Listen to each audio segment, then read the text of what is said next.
Travel back in time with a trip inside the Iowa's News Now vault. Good evening. Dave Shea has the night off. Early this morning, residents of a Buchanan County town were evacuated because of a potentially deadly fire.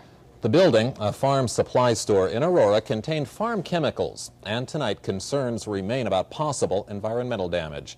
We have 2 live reports on the fire and its consequences. John St. Clair has been in Aurora most of the day. John, do authorities know yet what caused this fire? No, not yet, Barry. The state fire marshal hasn't been here, although he's expected at any time. And when he does get here, he'll work on pinpointing the cause. More than 30 firefighters from 7 towns first fought the fire in darkness. The call went out at 1:30 this morning. A supply building containing seed corn, liquid ammonia tanks, and other farm chemicals was fully involved. Authorities said their biggest problem was a pile of Lorsban, an insecticide that gives off toxic fumes when heated. That was our main concern, is anybody getting sick or possibly succumbing to the chemical itself. Those wind-carried fumes began blowing through the streets of Aurora, so authorities decided to evacuate all 240 residents. I went to the door and they said the Aurora Supply Company, their building with all the chemicals in it, there's a fire and the winds in the south, and we're evacuating a lot of people because we didn't know just what will happen. Craig says he stayed with friends, but most people were bused to Lamont. They returned home this morning.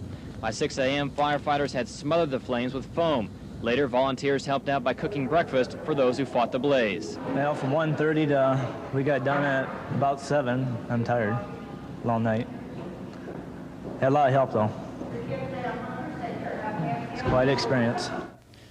The manager here told me an industrial heater was on in the building last night. That heater is being used to help dry paint on ammonia tanks. He says, though, he's not sure if that's the cause of the $500,000 fire. People here are also unsure of what the health and environmental effects will be, and John Okerstrom has been looking into that. That's right, John. As you know, the insecticide was a danger here earlier today. It's not quite so dangerous right now because the fire is out. The fumes are no longer blowing over the town. The evacuation helped all of that. Buchanan County Sheriff says that the smoke could have caused things like sore throats, nausea, but he hasn't gotten any confirmed reports of that. However, some people in town say their throats are sore. My throat was real raw, and I started feeling sick to my stomach right away, just breathing the air. As long as I've stayed inside all day, I felt okay, but as the day's progressing, I'm starting to lose my voice from it. Concerning possible environmental damage, state officials began charting a course of action this morning.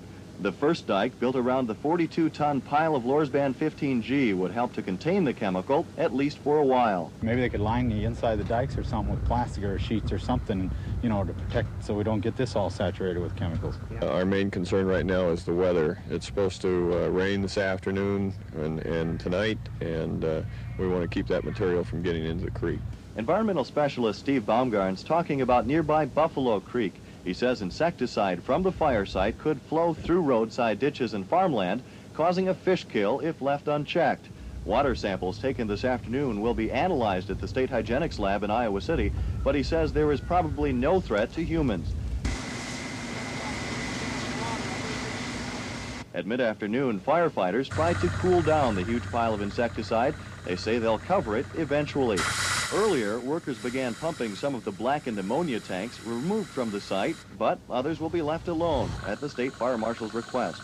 Samples from a nearby mountain of corn will also be analyzed. Our primary concern there is that the corn might have been inundated by the fumes as the fire took place last night. Right. And until we find out what those results are, why we're just telling them to hold tight on the corn and leave it where it's at. Cleanup here may take days or even weeks, but Aurora's mayor says there's been a lot of cooperation so far. She says we may be small, but we are mighty. John Okerstrom live with John St. Clair, Aurora.